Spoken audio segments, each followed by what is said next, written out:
Hello जी, hello, नमस्कार students. I hope so आपने बहुत सारी चीज़ें पढ़ ली होगी। लास्ट लेक्चर के अंदर हमने डाइजेशन को बहुत अच्छे से डिटेल में समझा था, लेकिन स्टोरेज फुल होने की वजह से मैंने रिकॉर्ड तो किया था वीडियो यहाँ पर इस क्वेश्चन प्रैक्टिस का, लेकिन वो रह गया। तो कोई बात नहीं, आप लोगों के लिए मैं वापस से बना रही हूँ और सेपरेट ये वीडियो डाल रही हूँ ताकि आपको जब भी क्वेश्चन प्रैक्टिस करनी हो तब आप आकर कर सकते हो। अब आप पूछोगे मैम क्वेश्चन प्रैक्टिस क्यों कर रहे हैं? तो क्वेश्चन प्रैक्टिस करना इसलिए ज़रूरी है क्योंकि बेटा एग्जाम्स में आप बोलते हो ना मैम मैं भूल गया, या फिर मुझे ये चीज़ नहीं याद आई थी, या तो फिर मेरे को ये कंसेप्ट लिखना नहीं आ रहा था। तो ये सारी चीज़ें कब होती है? जब आप क्वेश्चन प्रैक्टिस नहीं करते। आप क्वेश्चन प्रैक्टिस करते हो तब आपको समझ आता है कि इस टाइप के क्वेश्चंस बनते हैं और आपका माइंड इन चीज़ों पे फोकस कर पाता है, उससे कोई भी चीज़ पे नई नहीं लगती है। ठीक है, वो आपको लगता है आप उसका सॉल्यूशन निकाल सकते हो on the time of exam.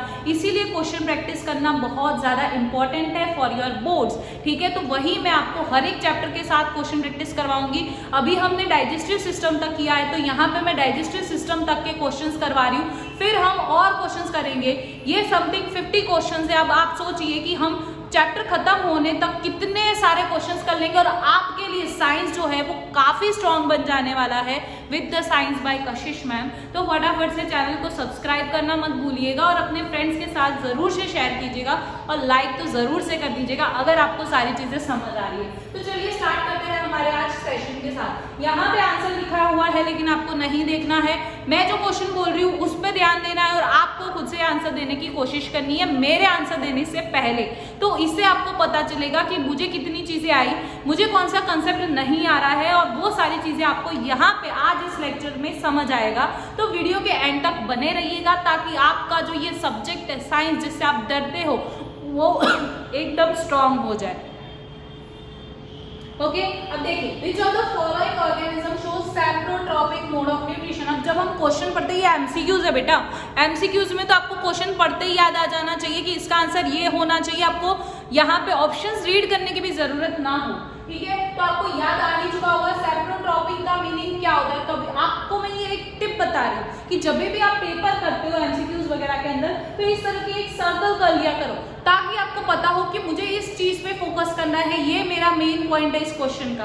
तो इस तरह से आप करोगे तो हमेशा से आपका जो फोकस बना रहेगा चीजों के ऊपर वो काफी अच्छा हो जाएगा और स्पीड भी आपकी फटाफट से बढ़ जाएगी। तो यहाँ पे सैप्रोट्रॉपिक के बारे में पूछा है, तो मैंने आपको बताया था सैप्रोट्रॉपिक ऑर्गेनिजम्स किसे कहते हैं? जो डेड एंड डिकेइंग ऑर्गेनिजम्स के ऊपर फीड करते हैं। तो यहाँ पे डेड एंड डिकेइंग पे कौन फीड करता था? अमीबा? No, mushroom. मशरूम किसकी कैटेगरी में आता है? फंजाई की कैटेगरी में आता है जी। ठीक है, यहाँ पे ग्रीन प्लांट नहीं आएगा, टैपवर्म नहीं आएगा क्योंकि टैपवर्म पैरासाइट है, और यहाँ पे हमारा green plant autotrophic nutrition show करता है। दैट मीन्स यहाँ पे आंसर हमारा क्या बना बेटा? मशरूम बना। इस तरह से प्रॉपरली क्वेश्चन को रीड करना है, समझना है, कंसेप्ट लगा के आंसर लिखना है। Next question, internal cellular energy reserve created by autotrophs. अब मैंने बताया था कि आपको ग्लूकोज को किस में कन्वर्ट करके रखा जाता है, यहाँ पर किस में कन्वर्ट करके रखा जाता है? ऑटोट्रॉप्स यानी प्लांट्स के अंदर। अब आपको याद आ चुका होना चाहिए क्या होगा? ऑटोट्रॉप्स के अंदर किस फॉर्म में स्टोर करते थे? स्टार्च के फॉर्म में। और ह्यूमंस के अंदर किस फॉर्म में स्टोर करते थे? जरूर से कमेंट करिएगा। ठीक है, तो यहाँ पे क्या आएगा? Starch. Next, which of the following raw material. Raw material का मतलब क्या होता है? चीजें यूज करना। और यहाँ पे मेन आपको मैंने 1000 बार बताई ये चीज कि भाई ये वाली जो चीज होती है, जो हमारा नॉट और ऐसा लिखा होता है, उनको आप स्क्वायर बनाए या सर्कल बनाए जिससे आपका फोकस बना रहे कि मुझे इसमें से कौन सी चीज नहीं है वो ढूंढनी है। ठीक है, तो यहाँ पे इसमें से आपका कौन सा रॉ मटेरियल नहीं है यानी कौन सा यूज नहीं करते हैं। तो आपको पता है इक्वेशन अभी मैं ऐसे रफली लिख रही हूँ, कार्बन डाइऑक्साइड और वाटर यूज करते हैं हम यहाँ पे, और साथ ही साथ हम बोल सकते हैं सनलाइट और क्लोरोफिल को यूज किया जाता है। बाकी की चीजें जो है वो आपकी बाय प्रोडक्ट होती है या फिर प्रोडक्ट बोल सकते हैं। ठीक है, तो यहाँ पे कार्बन डाइऑक्साइड यूज होता है। यस, कभी आप क्या गलती करते हो? नॉट नहीं सर्कल करोगे तो आप भूल जाओगे कि मुझे इसमें से कौन सी चीजें नहीं है वो ढूंढनी थी, और आप जो होता है उसको टिक करके आ जाते हो। तो यहाँ पे कार्बन डाइऑक्साइड तो होता है, ऑक्सीजन नहीं होता, तो यही तो हमें ढूंढना था और यही आपका आंसर है। बट ऐसा नहीं होना चाहिए कि आप तुरंत भाग रहे हो, आप नीचे के ऑप्शंस को भी देखो, है ना। वाटर होता है, सनलाइट होता है, तो यस हमारा आंसर क्या आएगा? ऑक्सीजन। ठीक है, नेक्स्ट पढ़ते हैं नेक्स्ट क्वेश्चन की तरफ।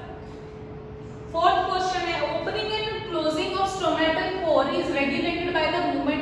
Water into and out of, चीजें बाहर और अंदर, जो वाटर जो है अंदर और बाहर जाता है स्टोमेटा के अंदर, उस स्टोमेटल पोर्स के थ्रू, तो वो चीज कौन रेगुलेट करता है? यस, आप सही हो, that is guard cells. Next, iodine solution turns blue black when added to a food sample, this confirms the presence of. अब आपको ये एक्सपेरिमेंट्स में पूछा जाता है, ये एक्सपेरिमेंट का क्वेश्चन है, लेकिन फिर भी ये एक बेसिक चीज है जो आपको पता होनी चाहिए कि अगर हम स्टार्च है, हमारी कोई भी चीज के अंदर स्टार्च प्रेजेंट है, जैसे प्लांट स्टार्च के फॉर्म में स्टोर करता है, तो जैसे मैंने इस स्टार्च के ऊपर क्या डाला?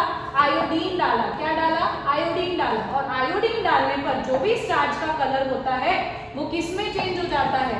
ब्लू ब्लैक कलर में चेंज हो जाता है। मतलब उस चीज का कलर कैसा हो जाएगा? ब्लू ब्लैक, अगर स्टार्च प्रेजेंट है। और अगर स्टार्च प्रेजेंट नहीं है, दैट मीन्स उसका कोई भी कलर चेंज हमें देखने को नहीं मिलेगा। ये क्वेश्चन पूछा जाता है, ये बहुत ही इंपॉर्टेंट है, तो ये ध्यान रखना है, राइट। नेक्स्ट हम बात करते हैं, next question, enzyme salivary amylase acts on food in the mouth to break down. अब हमने पढ़ा था कि जो माउथ के अंदर सलाइवा होता है, वो सलाइवरी अमाइलेज एंजाइम प्रेजेंट होता है, तो ये चीज कौन सी चीज को ब्रेक डाउन करता है? यहाँ पे प्रोटीन्स को, अमीनो एसिड्स में नो, मैंने आपको बताया था कि सिर्फ और सिर्फ माउथ में किसका यहाँ पे डाइजेशन स्टार्ट होता है? सिर्फ और सिर्फ कार्बोहाइड्रेट्स यानी कि स्टार्च का स्टार्ट होता है। बाकी की चीजें प्रोटीन्स और फैट्स कहाँ स्टार्ट होता है? हमारे स्टमक में। तो starch into simple sugars, yes. Fats into fatty acids, no. Glucose into pyruvate, no. अब जो भी आपको पता चलता है ना, एमसीक्यूज में क्या होता है, आप कभी कभार कंफ्यूज हो जाते हो कि इसमें से कौन सा आंसर हो सकता है, तो जो आपको बिल्कुल नहीं लग रहा उस पर हमेशा क्रॉस लगा दिया कीजिए ताकि आपका फोकस प्रॉपर बना रहे, आप आंसर को क्वेश्चन को सॉल्व कर पाओ। Which component of gastric juice, अब याद कर लो gastric juice कहाँ था हमारा? कहाँ था? Yes, stomach में। Protects the inner mucosal lining of stomach from the getting eroded by acid। अब यहाँ पे बोल रहे हैं कि कौन सा कंपोनेंट है गैस्ट्रिक जूस का जो क्या करता है? प्रोटेक्ट करता है हमारे स्टमक की लाइनिंग्स को, ठीक है, और ताकि वो क्या हो जाए, एसिड जो आ रहा है, HCl आ रहा है, उससे वो प्रोटेक्ट करे, ठीक है। तो यहाँ पे कौन सी चीज होती है? पेप्सिन होती है, नो। म्यूकस होता है, यस, हमने पढ़ा था, जो हमारी स्टमक की लाइनिंग है, यहाँ पे तीन चीजें रिलीज हो रही थी, गैस्ट्रिक जूसेस तीन रिलीज हो रहे थे हमारे, कौन कौन से थे? याद करो, HCl, फिर दूसरा पेप्सिन एंजाइम आ रहा था, और तीसरा क्या आ रहा था यहाँ पे हमारा? म्यूकस। और ये म्यूकस क्या कर रहा था? ये HCl जो एसिडिक हो जाता है उसको यहाँ पे नॉर्मल लाने में, यानी कि उसकी लाइनिंग को प्रोटेक्ट करने में कौन मदद कर रहा था? Mucus. Function of bile juice secreted by the liver is to. अब बाइल जूस जो होता है वो उसका फंक्शन क्या है? तो अब यहाँ पे क्वेश्चन पढ़ते ही आंसर आना चाहिए कि बाइल जूस जो होता है वो क्या करता है? फैट्स को ब्रेक डाउन करता है, और इस प्रोसेस का नाम क्या था हमारा? इमल्सिफिकेशन। क्या नाम था? Emulsification.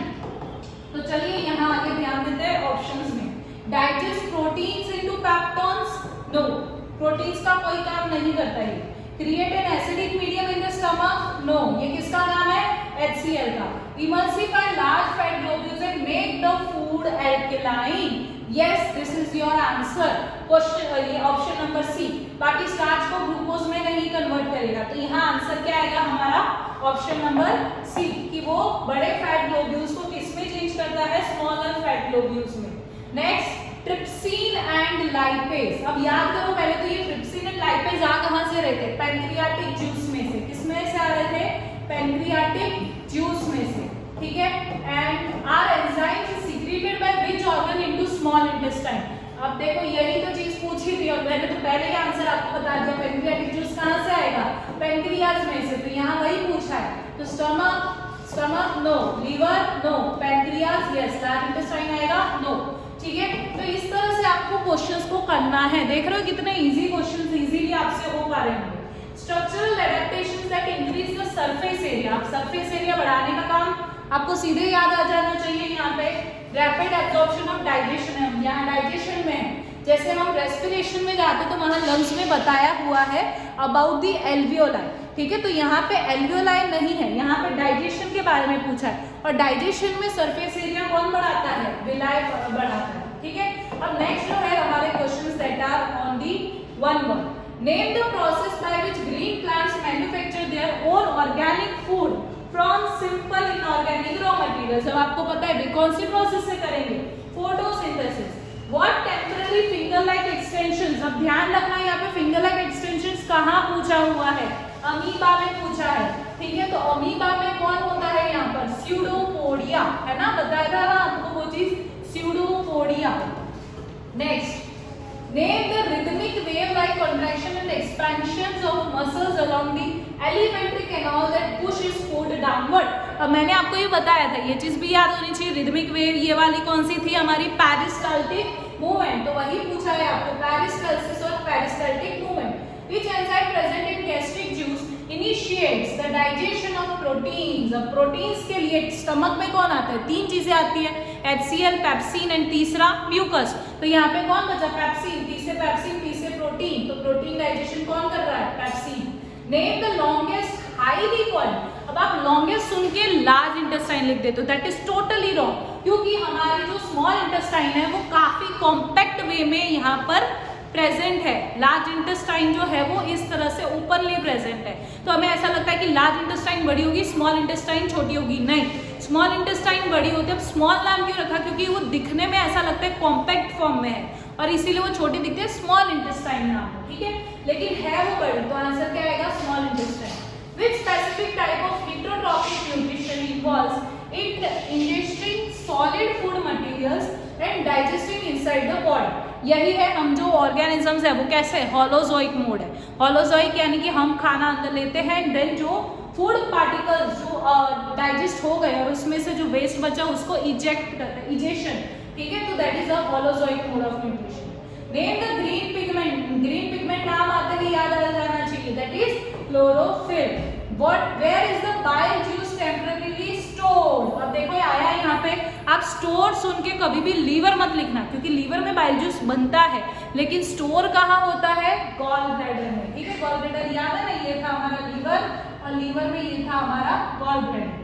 Name the primary substance reabsorb from unabsorb food mass, ठीक है। अब फूड में से कौन सी चीज लास्ट में लार्ज इंटेस्टाइन में से एब्जॉर्ब होती है, तो बताया था एक्स्ट्रा पानी वगैरह होगा तो उसको एब्जॉर्ब कर लेगी बॉडी, ठीक है, तो यहाँ पे आंसर क्या आएगा आपका, वाटर। ओके, नेक्स्ट क्वेश्चन की तरफ बढ़ते हैं। Question number 10, what is the process of physical breakdown of massive insoluble fat droplets into tiny accessible globules called. अब ये प्रोसेस का नाम पूछा है, आपको पता है ना, फैट यहाँ पे लार्ज फैट ग्लोब्यूल्स जो है वो किसमें चेंज हो रहे हैं, स्मॉलर फैट ग्लोब्यूल्स, और ये स्मॉल फैट ग्लोब्यूल्स में चेंज होने वाली जो चीज है, इस प्रोसेस को क्या कहा जाता है, इमल्सिफिकेशन। ये बहुत ही इंपॉर्टेंट चीज है, इमल्सिफिकेशन, आपके बोर्ड्स में रिपीटेड टाइम्स ये क्वेश्चन पूछा जाता है। नेक्स्ट है आपका ट्रू फॉल्स, कस्क्यूटा अमरवेट याद आ जाना चाहिए, ये क्या है हमारा, पैरासाइट है। Plant that derives nutrition directly from host plant, yes, true. Plants store their reserve carbohydrates in the form of glycogen, क्या glycogen के फॉर्म में करते हैं, no, plants तो हमारे स्टार्च के फॉर्म में करते हैं, पर ह्यूमंस जो होते हैं, एनिमल्स जो होते हैं, वो किस फॉर्म में करते हैं, ग्लाइकोजन में, यानी यहाँ उल्टा लिखा है। Stomach is the main site of complete absorption, देखा ये गलत है, कुछ बच्चे इसको सही करके आ जाते हैं, बेटा ये टोटली रॉन्ग है। जब मैंने आपको लेक्चर में समझाया भी था कि जो स्टमक होता है, स्टमक के अंदर सिर्फ और सिर्फ डाइजेशन का काम होता है, लेकिन हमारी जो इंटेस्टाइन है, स्मॉल इंटेस्टाइन, उस स्मॉल इंटेस्टाइन के अंदर डाइजेशन भी होता है और कंप्लीट एब्जॉर्प्शन भी होता है। लार्ज इंटेस्टाइन के अंदर सिर्फ और सिर्फ वाटर एब्जॉर्ब होता है, बाकी की चीजें एज इट इज रहती है, ठीक है। तो यहाँ पे आंसर क्या आएगा हमारा, फॉल्स। नेक्स्ट, हर्बीवोर्स याद आना चाहिए, ग्रास ईटिंग एनिमल्स, इनके पास लॉन्ग स्मॉल इंटेस्टाइन होती है, यस हमने पढ़ा था कि क्यों, क्योंकि सेल्यूलोज प्रेजेंट होता है और सेल्यूलोज एक कॉम्प्लेक्स चीज है और उस कॉम्प्लेक्स चीज को डाइजेस्ट करना इजी नहीं होता है। वाइल जो कार्निवोर्स होते हैं वो मीट ईटिंग होते हैं और मीट ईटिंग एनिमल्स के लिए मीट जो कंज्यूम करते हैं उनके लिए वो इजी होता है डाइजेस्ट करना। तो यहाँ पे लॉन्ग जो है वो किसकी होगी, स्मॉल इंटेस्टाइन किसकी होगी, यहाँ पे हर्बीवोर्स की होगी, ठीक है। Allow proper digestion of cellulose, तो yes this is true. Saliva contains an enzyme that works best in highly acidic environments. यहाँ पे बोल रहे हैं कि सलाइवा जो है उसको ज्यादा एसिडिक एनवायरनमेंट चाहिए। नो, सलाइवा को कोई ऐसा एनवायरनमेंट की रिक्वायरमेंट नहीं होती है, तो किसको एसिडिक एनवायरनमेंट की रिक्वायरमेंट थी? याद करो, पेप्सिन को थी, जो स्टमक में होता है, ठीक है, जो एक्टिवेट करता है। Okay, next question, the exit of food from the stomach into small intestine is regulated by sphincter muscle, है ना। हमने पढ़ा था कि एक स्टमक और एक एनस, एनस पे एनल स्फिंक्टर होता है और यहाँ पे स्टमक के पास भी एक स्फिंक्टर प्रेजेंट होता है, जिसके थ्रू फूड जो है यहाँ स्टमक में है, तो ये स्टमक से हमारे स्मॉल इंटेस्टाइन में पुश हो जाएगा। तो यहाँ पे आंसर क्या आएगा? ट्रू। ओके, तो ये चीज समझ आ गई होगी आपको, राइट। नेक्स्ट बढ़ते हैं, ट्रू फॉल्स और भी दिए हुए हैं। Pancreatic enzymes function efficiently only when the incoming food from the stomach is neutralized and made alkaline. Yes, ये चीज सही है। ये खाली एक पॉइंट बताना मेरा रह गया था कि जब भी हमारा स्टमक है, ठीक है, अब स्टमक से हमारे ये स्मॉल इंटेस्टाइन में जाता है, ठीक है, तो यहाँ स्टमक में फूड कैसा होता है? एसिडिक। लेकिन स्मॉल इंटेस्टाइन में जो हमारे पैंक्रियाटिक एंजाइम्स आ रहे थे, जैसे ट्रिप्सिन, लाइपेज, तो उनको एक्ट करने के लिए क्या चाहिए होता है? एल्कलाइन मीडियम चाहिए। कैसा चाहिए? एल्कलाइन। अब एल्कलाइन नहीं पता, मतलब केमिस्ट्री पढ़ रहे हो तो पता होगा कि एल्कलाइन मतलब होता है हाईली बेसिक, ठीक है, तो ये जो ऐसा एनवायरनमेंट उनको चाहिए होता है। तो yes, this is true. Intestinal juice contain enzyme. Intestinal juice कहाँ था? स्मॉल इंटेस्टाइन में। That ultimately convert complex proteins into simpler amino acids. Yes, true. हमने पढ़ा था ना कॉम्प्लेक्स से सिंपलर वाला, कार्बोहाइड्रेट्स किस में चेंज हो रहे थे? फैट्स, फिर proteins. Yes, fats into fatty acid and glycerol. और जिनको भी ये कंसेप्ट्स नहीं पता है, डाइजेशन को मैंने काफ़ी डिटेल में लेक्चर पढ़ाया है और वो अपलोड किया है, जाइए अच्छे से देखिए, सारी चीज़ें बहुत अच्छे से समझाई गई डिटेल में, और उसी का क्वेश्चन प्रैक्टिस यहाँ पे चल रहा है ताकि आपका वो कंसेप्ट और स्ट्रांग हो जाए, ठीक है। नेक्स्ट बढ़ते हैं हमारे नेक्स्ट क्वेश्चन की तरफ। Stomata tiny pores present on roots, yes, that exchange large amount of gases for photosynthesis. क्या स्टोमेटा के ऊपर टाइनी पोर्स प्रेजेंट होते हैं? उसको वो कहाँ होते हैं? रूट्स पे होते हैं? नो, रूट्स पे नहीं होते। वो कहाँ होते हैं? लीफ पे होते हैं। कहाँ होते हैं? लीफ पे, रूट्स पे नहीं होता है, ठीक है। Next, the unabsorbed waste. Unabsorb यानी कि जो भी वेस्ट हमारा एब्सॉर्ब नहीं हो, मतलब जो चीजें फूड हमने खाया वो डाइजेस्ट हुआ, उसके बाद जो चीजें एब्सॉर्ब होनी थी, जो काम की हो गई, बाकी का अनएब्सॉर्ब फूड जो है is pushed out of body through the anus via ejection। तो ये बात सही है, हमने कल प्रोसेसेस पढ़ी थी ना, लास्ट में क्या आता है? ejection। Okay, so this were your true false. अब बात करते हैं असर्शन रीजंस की, ठीक है। अब जो गुजरात बोर्ड वाले बच्चे होंगे उनको नहीं पता होगा असर्शन रीजन क्या होता है, जनरली नहीं पूछा जाता है, लेकिन सीबीएसई के अंदर असर्शन रीजंस काफी पूछे जाते हैं। तो चलिए समझते हैं असर्शन रीजन में क्या होता है। असर्शन में आपको स्टेटमेंट दी होगी, रीजन में भी दी होगी, लेकिन क्या वो असर्शन को सेटिस्फाई, मतलब जो असर्शन की स्टेटमेंट दी है, क्या उसका रीजन हमारे इसमें दिया हुआ है असर्शन का, तो वो हमें देखना होता है। अब जैसे क्वेश्चन करेंगे वैसे आपको समझ आएगा, ठीक है। फर्स्ट देखिए, असर्शन आपको यहाँ पे दिया हुआ, ठीक है।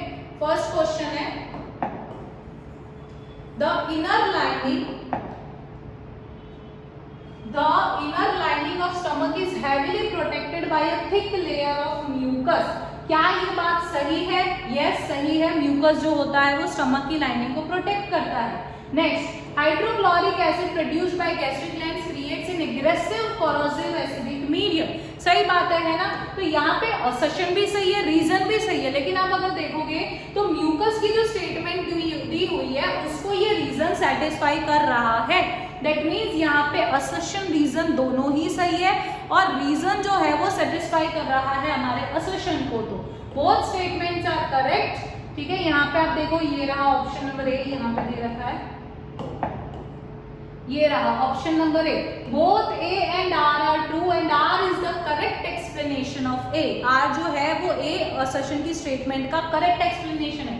बी में क्या दिया होता है कि बोथ ए और ए एंड आर ट्रू है, बट आर जो है वो करेक्ट एक्सप्लेनेशन नहीं है, मतलब ए और आर दोनों ही स्टेटमेंट ट्रू है, लेकिन असर्शन की स्टेटमेंट कुछ अलग है, रीजन की स्टेटमेंट कुछ अलग है। तो यहाँ पे हम बोलते हैं कि रीजन जो है वो करेक्ट एक्सप्लेनेशन नहीं है। फिर तीसरे में आता है कि असर्शन ट्रू है बट रीजन हमारा फॉल्स है, और चौथे में आता है कि असर्शन फॉल्स है बट रीजन इज ट्रू। इस तरह से किया जाता है असर्शन रीजन, ठीक है।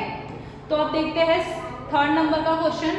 कार्निवोर्स लाइक टाइगर्स, है ना, कार्निवोर्स जैसे कि कार्निवोर यानी मीट ईटिंग एनिमल्स, जैसे कि यहाँ पे बात हो रही है टाइगर की, हैव शॉर्टर स्मॉल इंटेस्टाइन। सही बात है, हमने पढ़ा अभी कि स्मॉल इंटेस्टाइन जो है किसके अंदर शॉर्टर होगी, किधर, मीट ईटिंग एनिमल्स कार्निवोर्स के अंदर। क्यों? क्योंकि मीट डाइजेस्ट करना ईजियर है, वह सेल्यूलोज को डाइजेस्ट करना काफी हार्ड है, कॉम्प्लेक्स है, ठीक है। Reason, meat is much easier to digest compare to tough plant cell wall containing cellulose. तो ये भी बात सही है, यहाँ पे असर्शन भी सही है, रीजन भी सही है, और reason is the correct explanation of A, तो यहाँ पे भी ऑप्शन नंबर ए आएगा। Next, large fat broken down by lipase enzyme efficiently without the help of bile juice. Bile juice के बिना यहाँ पे हम लार्ज फैट ग्लोब्यूल्स को ब्रेक नहीं कर सकते हैं। तो ये स्टेटमेंट क्या हुई, ये ब्रेक नहीं करता है lipase. Bile salts emulsify large fat pieces into vast, तो ये तो भाई हमारा सही है, और दोनों ही हमारी स्टेटमेंट यहाँ पे रीजन जो है वो मैच हो रहा है, दैट मीन्स यहाँ पे ऑप्शन नंबर ए आएगा।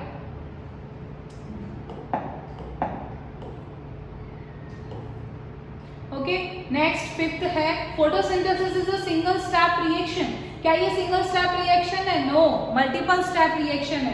Chlorophyll is essential to absorb light energy. Chlorophyll जरूरी है, यस हमने पढ़ा था उसका, हम बोल सकते हैं क्लोरोफिल का हमने फंक्शंस पढ़ा था, दो काम थे उसके। To break down water molecules during photosynthesis. क्या फोटोसिंथेसिस के टाइम पर यहाँ पर वाटर मॉलिक्यूल्स को ब्रेक डाउन किया जाता है? यस, किया जाता है। तो यहाँ पे हमारा असर्शन तो गलत है लेकिन रीजन ट्रू है, that means option number D आएगा, that assertion is true but reason is false, sorry assertion is false but reason is true. Next question number 6, villi are richly supplied with network branches of blood capillaries. Yes, villi जो है वो blood network से connected होता है। Capillaries within the villi receive absorb food molecules and carry them to every cell of the body. सही बात है, वो हर एक बॉडी के सेल तक पहुंचाने का काम करता है। तो यहाँ पे दोनों ही सही है, असर्शन रीजन, और आप देखोगे तो रीजन भी तो यहाँ पे इसी का बताया हुआ है, that means option number A. Amoeba is a multicellular organism that requires a complex stomach digest its captured food। अरे कितनी भयानक स्टेटमेंट लिखी है, नहीं? गलत है ये चीज। अरे भाई यहाँ पे कहाँ से भाई अमीबा के पास हाथ पैर जैसा भी कुछ नहीं होता और आप बोल रहे हो कि भाई वो स्टमक जैसी चीज रखेगा। Food inside N amoeba is broken down with in a temporary structure, उसको ब्रेक किया जाता है और फूड वैक्यूल्स में भेज दिया जाता है, एंजाइम्स उसको एक्ट करते हैं, डाइजेस्ट करते हैं। तो यहाँ पे रीजन तो ट्रू है लेकिन असर्शन फॉल्स है, दैट मीन्स यहाँ पे क्या आएगा, option number D, assertion is false but reason is true. The small intestine receives secretion from both the liver and pancreas। yes, सही बात है, लीवर और पेनक्रियास से आता है स्मॉल इंटेस्टाइन में। Small intestine is the site of complete digestion of carbohydrates, proteins and fats. ये भी बात सही है, लेकिन अगर आप देखोगे तो यहाँ पे लीवर और पेनक्रियास आता है, उसका थोड़ी यहाँ पे रीजन दिया हुआ है, ठीक है। ये स्टेटमेंट कुछ अलग है, ये स्टेटमेंट कुछ अलग है, दैट मीन्स यहाँ पे ऑप्शन बी आएगा कि both assertion and reason are true but R is not the explanation of A, ठीक है। ओके, नेक्स्ट क्वेश्चन की तरफ बढ़ते हैं। Pancreatic juice contains trypsin. सही बात है, ट्रिप्सिन और लाइपेज होता था to digest carbohydrates and amylase to digest proteins. गलत बात है भाई, यहाँ पे कहा जाएगा ट्रिप्सिन जो होता है वो हमारा किसे डाइजेस्ट करता था, किसे डाइजेस्ट करता था, कमेंट जरूर से करना। और यहाँ पे बोल रहे कार्बोहाइड्रेट्स को डाइजेस्ट करेगा, गलत बात है, ठीक है। Trypsin and pancreatic amylase, trypsin और पेनक्रियाटिक अमाइलेज की बात हो रही है, are active digesting enzyme secreted into duodenum. तो ये बात सही है कि डुओडेनम यानी कि जो हमारा रीजन होता है स्मॉल इंटेस्टाइन का, उधर ट्रिप्सिन और पेनक्रियाटिक अमाइलेज एंजाइम होता है, ठीक है, जो क्या करते हैं, एक्टिव डाइजेस्टिव एंजाइम्स सीक्रेट करते हैं ताकि फूड का डाइजेशन वहां कंप्लीट हो सके। तो यहाँ पे असर्शन जो है हमारा फॉल्स है लेकिन रीजन जो है वो ट्रू है। The assertion swaps the enzymes, trypsin digest proteins, amylase digest starch, ठीक है। ट्रिप्सिन जो है वो प्रोटीन्स को डाइजेस्ट करता है, हमने समझा था, और अमाइलेज जो है वो स्टार्च को डाइजेस्ट करता है, ठीक है। भाई यहाँ पे जो स्टेटमेंट है पूरी गलत लिखी थी, ट्रिप्सिन कार्बोहाइड्रेट्स को डाइजेस्ट कर रहा है, तो ये तो गलत हो गया ना, समझ रहे हो ना। ट्रिप्सिन कार्बोहाइड्रेट्स को डाइजेस्ट कर रहा है, गलत, ट्रिप्सिन प्रोटीन्स को करता है। और अमाइलेज जो है वो प्रोटीन्स को डाइजेस्ट, उल्टा लिख दिया, इसीलिए ये असर्शन क्या हो गया हमारा, फॉल्स हो गया। ठीक है, तो यहाँ पे reason true but assertion is false. Human alimentary canal है जिसमें माउथ है, उधर से ये यहाँ पे देखो ये W आपको बताना है, यहाँ पे ये लॉन्ग ट्यूब होते हुए J शेप में आ रहा है। अब आपको याद आना चाहिए लॉन्ग ट्यूब हमारी कौन सी है, दैट मीन्स यहाँ पे ये W क्या हुआ, ईसोफेगस। समझ रहे हो, ऐसे क्वेश्चंस भी पूछे जाते हैं। फिर ये J शेप देखते ही आपको समझ आना चाहिए ये Y क्या होना चाहिए हमारा, स्टमक। ठीक है, और ये Z जो कॉइल्ड ऑर्गन है, कॉइल्ड यानी ऐसे मुड़ा हुआ पूरा कॉम्पैक्ट ऑर्गन है, कौन है ये हमारा Z कॉइल्ड ऑर्गन, जल्दी बताओ, स्मॉल इंटेस्टाइन। एंड यहाँ पे ये जो लार्ज ऑर्गन है यहाँ पे हमारा, ठीक है, यहाँ पे किसकी बात हो रही है, X की बात हो रही है। लार्ज ऑर्गन यहाँ पे इस J शेप ऑर्गन के पास प्रेजेंट था, कौन था वो यहाँ पे, लीवर। कौन था, लीवर। वैसे लार्ज ऑर्गन लिखना थोड़ा गलत है बट इट्स ओके। डन, तो ये थे हमारे आंसर्स। ठीक है, ये रहा, यहाँ पे वही बोला है, W ईसोफेगस है, फिर ये लीवर है हमारा, X जो हमने बोला, Y हमारा क्या है, स्टमक है, और Z हमारा यहाँ क्या है, स्मॉल इंटेस्टाइन है, और यहाँ पे एक और Y बता रखा है, दैट इज योर पेंक्रियास। ठीक है, तो डन, तो यही था हमारा आज का क्वेश्चन प्रैक्टिस का सेशन। आई होप सो आपको मजा आ रहा है। देख रहे हो आपने कितना अच्छे से प्रीमियम कंटेंट आगे भी पढ़ा, और अभी भी मैंने आपको काफ़ी सारे 50 क्वेश्चंस लगभग मैंने आपको करवाए हैं। एंड आप सोचिए कि आपका कितना अच्छा ये टॉपिक, आपका कंसेप्ट जो है वो स्ट्रॉन्ग हो चुका है, और ऐसे ही कंसेप्ट को स्ट्रॉन्ग करते जाना है। तो चैनल को सब्सक्राइब कर दीजिए, science by Kashish ma'am, like कीजिए एंड अपने फ्रेंड्स के साथ ज़रूर से शेयर कीजिएगा। एंड जो मैंने कमेंट करने के लिए बोले हैं आंसर्स, उनको कमेंट भी कीजिएगा। And thank you so much.